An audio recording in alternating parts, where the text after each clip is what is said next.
este año se presentó un nuevo caso de sarampión en el país. A diferencia del año pasado, este venía desde España. Es por eso que los medios salieron a decir de que podíamos volver a caer en una epidemia de la enfermedad. La población se alarmó, como es lógico. Pero ¿realmente puede haber una epidemia de sarampión? ¿Se puede curar este virus? ¿Cuáles son los procesos? ¿Cómo podemos saber si estamos con sarampión?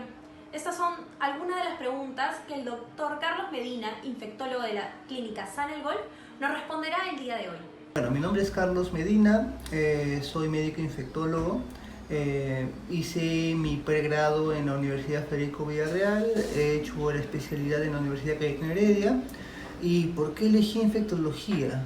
Bueno, en realidad elegí infectología porque creo particularmente que es una de las especialidades más completas en la parte de medicina, debido a que requieres un conocimiento tal vez no amplio, pero sí bastante cercano a lo completo en lo que son cómo funciona el cuerpo en general, para poder definir si determinadas infecciones tienen implicancia en la salud del paciente. Este año se registró un paciente con sarampión y los medios salieron a decir de que podíamos recaer en una epidemia de esta enfermedad. Desde su perspectiva como especialista, ¿cómo cree que ha sido la cobertura de los medios respecto a este virus? Bueno, en realidad sarampión es la importancia que tiene sarampión sobre su reaparición en el país es principalmente porque nos indica de que estamos mal en las coberturas vacunales, ¿no? Una enfermedad que es inmunoprevenible como sarampión y otras más deberían ser controladas. El problema que hemos tenido después de que logramos erradicar el sarampión en los años 90 fue de que bajamos la guardia en el tema de coberturas vacunales. Todos los niños deberían estar vacunados, deberían tener sus 2 dosis de vacunas entre el primer año y los 4 años, pero sin embargo eso no se hizo. Y no nos hemos dado cuenta hasta que empezaron a aparecer casos de sarampión provenientes de otras zonas. Venezuela, donde se empezó a reportar los casos de sarampión, tuvo problemas de cobertura vacunal y empezaron a presentar casos de sarampión. Cuando esta población migra al Perú, se encuentra con población peruana que no estaba vacunada adecuadamente, esa población susceptible, y eso empieza a incrementar casos. Hemos presentado en los años casos de sarampión de pacientes que vienen de fuera, ¿no? Zonas de Europa, de la India, donde venían y desarrollaban el cuadro acá. Pero el problema del año pasado fue que población nuestra empezó a desarrollar sarampión. Entonces, ahí nos dimos cuenta de que nuestra cobertura está mal. ¿Cree que la cobertura que hemos tenido tal vez este último año, los últimos años, ha sido buena? Con respecto a lo que es cobertura de difusión, muchas veces pasa de que se da la cobertura, pero a veces puede ser malinterpretada, ¿no? Entonces, darle cobertura a una enfermedad inmunoprevenible es correcto, ¿no? Creo que la población debe estar informada de qué es lo que está pasando y por qué está pasando y cómo podemos prevenirlo. Pero a veces se puede también malintencionar o malinterpretar la forma en la que se comunica un tipo de enfermedad, y esto puede causar alarma en la población, y eso sí no debería darse. Con respecto a lo que es el sistema de salud, evidentemente no pasaríamos por este problema si es que no hubiésemos bajado en las coberturas. Y eso tiene varios motivos, desde apoyo del Estado en el tema de vacunación, desde el dormirnos con el tema de la cobertura vacunal en los niños, y eso debido a que en nuestra población no existe tanto movimiento antivacunas como es en otros países. Normalmente, si nos vamos a Europa, la realidad es distinta. Ahí no es que no haya vacunas, el tema es de que hay una población en la cual está en contra de las vacunas, ¿no? Y no permite la vacunación. Eso no pasa en nuestro país. En nuestro país todavía no existe ese movimiento tan difundido. El problema del país es de que la vacuna no llega a zonas recónditas del país. No es posible de que el Callao, que es una zona que es la provincia constitucional, que está en la capital del país, hay una cobertura del 60%. O sea, de los 100% que deberían estar vacunados, solamente se ha vacunado el 60%.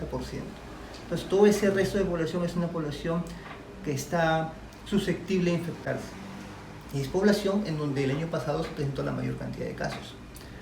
Este año fue una persona que venía o que había contraído la infección fuera. Entonces, el problema de darle difusión a eso es de que todavía nos encontramos con una población susceptible. Entonces, si alguien de fuera viene y hace la enfermedad acá, va a contagiar. Y sarampión es una enfermedad muy contagiosa y principalmente la forma es por vía respiratoria. Entonces, si nos encontramos con gente que no está vacunada, va a haber gente que va a desarrollar el cuadro y eso sí podría generar un incremento de casos importante. Desde su perspectiva, ¿cuál sería la manera más óptima de poder llegar al 95% de cobertura en la vacunación, que es lo que solicita la OPS? Bueno, esto en realidad genera una inversión del Estado para poder generarlo. Porque no es solo un tema de tener las vacunas, es un tema de tener el personal para poder llegar a zonas recónditas del país donde se tiene que colocar la vacunación. Lamentablemente nuestra distribución geográfica y nuestra distribución poblacional tiene características sui generis con respecto a otros países, ¿no? Entonces, para eso se requiere personal capacitado que pueda llegar a estas zonas y pueda colocar la vacunación, y eso requiere pues una inversión en el tema de contratar personal, de capacitar personal, de darle las condiciones óptimas al personal también para que pueda realizar esta vacunación. Actualmente lo que se ha hecho y en todo este mes de junio se está haciendo es un bloqueo vacunal. A todos los niños menores de 5 años se está colocando la vacuna de sarampión, paperas, rubiola y polio, ¿no? Eso lo que pretende es llegar a una cobertura vacunal establecida, ¿no? Que alcance el 95% mínimo que se requiere. Pero esto no debe ser algo como una reacción, esto debería ser algo proactivo que se dé cada año. Y para eso se requiere potenciar anualmente al personal o al sistema de atención primaria, que es el encargado de esto, de prevenir las enfermedades, y que esta potenciación sea pues constante, no que no se dé como respuesta a un incremento de casos, ¿no? Durante este año, ¿usted ha recibido algún paciente con sarampión? Bueno, hemos tenido casos sospechosos en lo que es la atención en salud en el sistema público, donde también trabajo, pero casos confirmados no. ¿Y recuerda cuándo fue la última vez que recibió un paciente con sarampión? Bueno, el año pasado tuve la oportunidad de ver a algunos pacientes con sarampión, no porque hayan llegado a mi consulta, sino porque fui interconsultado para poder evaluarlos, pero sí he podido ver algunos de ellos. ¿En qué estado de la enfermedad se encontraba? Bueno, sarampión es un cuadro que mayormente uno lo va a encontrar cuando está en la fase que se llama exantemática. El sarampión tiene 3 fases. Una fase prodrómica, ¿no? En la cual puede haber simplemente algunos síntomas como lo que es fiebre, tos, un poco de conjuntivitis y un poco de secreción nasal. Después llega la fase exantemática, que es ya la fase típica de sarampión, donde empieza a salir todo el exantema eritematoso en un paciente con fiebre, y después la fase de convalescencia, ¿no? La mayoría de casos se observan en la fase exantemática, que es la fase, digamos, más conocida, y es la fase en la cual se han desarrollado todos los flujogramas de atención. La mayoría dice, si tiene fiebre y exantema, evalúalo por el médico porque podría ser sarampión. Entonces casi siempre detectamos los casos ya en la segunda fase de la enfermedad. Por exantema se refiere a estas como ronchas que empiezan a salir en el cuerpo. Efectivamente, es como un rash que aparece, que es máculo-papular, o sea, es como una mancha, y algunas son sobrelevadas, que son eritematosas, o sea, son enrojecidas, y que no son pustulosas, o sea, no forman ampollas, y eso lo diferencia de varicela, que es otra de las enfermedades que pueden manifestar estas, o que pueden confundir, digamos, ¿no? ¿Tiene conocimiento de cuántas vacunas contra el sarampión se ponen al año? Bueno, lo que hace es que la vacuna para sarampión tiene un nivel de cobertura que va a depender de cada zona, ¿no? Y de la cantidad de niños pequeños haya. Lo que se recomienda en la vacuna es de que se debería colocar la primera dosis al año de edad, o sea, a los 12 meses. Y la segunda vacuna debería colocarse entre los 4 y los 6 años de edad, ¿no? Lo que recomiendan es que a los 4 años se vacune, pero tenemos ese chance de entre 4 a 6 años de edad. ¿Cuántas se colocan? al año en el Perú no tengo ese concepto, pero sé que en promedio, hasta antes que pase este bloqueo vacunal, teníamos una cobertura que entraba entre el 70 y el 80% a nivel nacional. Obviamente había zonas en las que tiene una cobertura muy alta, ¿no? Y hay zonas en las cuales la cobertura está en el 50%, el 40%, y son zonas justamente las más alejadas donde no se llega a vacunar ni siquiera el 50% de niños. Y eso suele suceder en las zonas que son un poco más alejadas.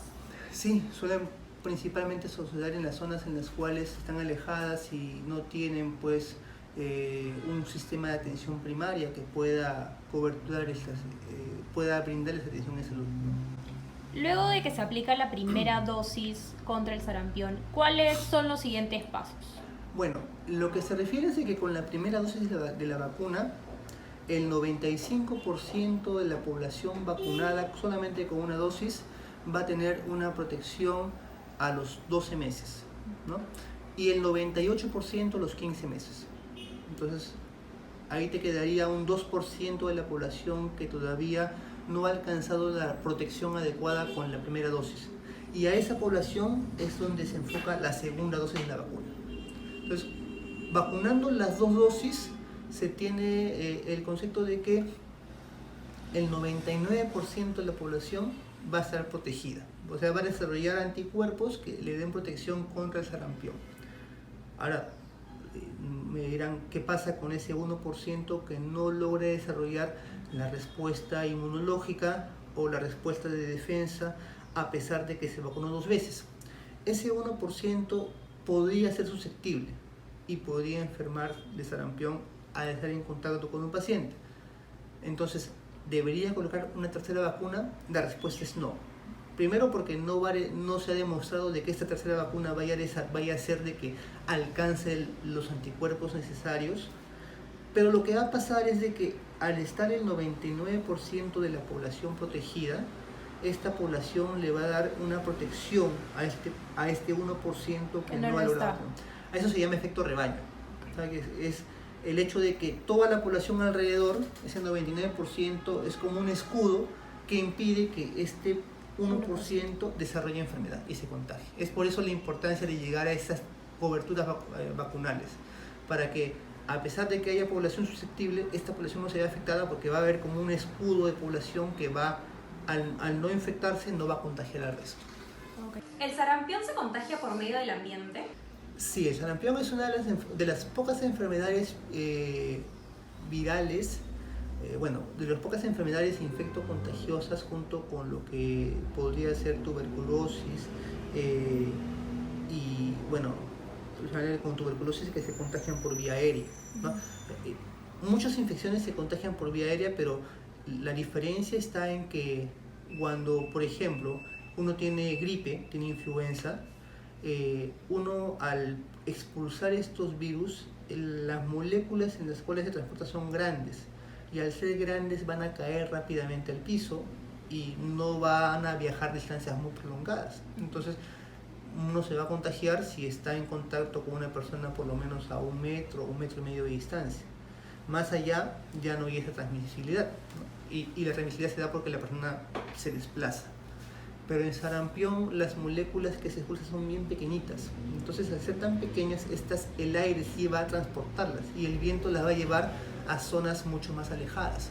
Entonces, uno es posible que no esté en contacto con alguien con sarampión directamente, pero al estar en el entorno de un paciente con esta enfermedad, esas moléculas con ese virus va a viajar a través del aire y uno se va a contagiar. Es por eso que la enfermedad es tan contagiosa, porque tiene esa transmisibilidad. Entonces, se podría decir que no es tanto la enfermedad como tal, sino lo que esta causa. Efectivamente, a las complicaciones que puede generar sarampión. Y definitivamente es mucho más frecuente que este cuadro se pueda presentar en personas adultas. Los niños tienen mayor tolerancia a los virus.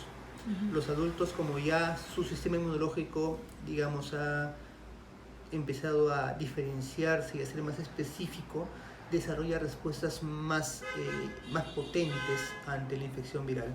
Entonces, si uno prevé complicaciones, estas complicaciones es más probable que se den en adultos que en niños. ¿Cómo se trata de convencer o luchar contra aquellas personas que siguen pensando que la vacuna del sarampión puede causar autismo? Bueno, en realidad esto viene de mucho tiempo atrás. El tema de que la vacuna tiene un efecto secundario. En realidad cualquier medicamento que uno ingiera puede tener algún efecto secundario y eso no podemos ocultarlo. Pero sin embargo el costo-beneficio que te da una vacuna con respecto a los problemas o a las molestias que te puede generar es muchísimo. En realidad dentro de toda nuestra historia existen dos cosas que han hecho que nuestra esperanza de vida se incremente. Uno es el agua potable y otro es las vacunas, ¿no? Antes de eso, en realidad, nuestra esperanza de vida estaba entre los 30 a 35 años, ¿no? Actualmente con estos sistemas y conforme se difunden más, tenemos una esperanza de vida que llega hasta los 75, 80 años. Entonces, las vacunas son importantes. Muchas veces algunas vacunas en todo su proceso de elaboración han generado cuadros, digamos, negativos. Y eso es propio de cómo se pueden ir produciendo, ¿no? Algunas vacunas, algunos excipientes que se colocan para mantenerlas podrían haber causado en su momento algún tipo de alteración. Actualmente esto no se da. Actualmente existe una revisión que se lanzó hace algunos años en las cuales se decían de que la vacuna podía causar algunos efectos adversos, entre ellos el autismo. Al final esto se descartó, ¿no? Esta publicación había tenido, digamos, un error en la metodología del estudio, y actualmente se sabe de que las vacunas en realidad, si bien es cierto, pueden causar algún efecto adverso. Autismo no es uno de ellos. Entonces las vacunas deberían retomar esta aceptación por la población debido a que no causan estos efectos adversos, ¿no?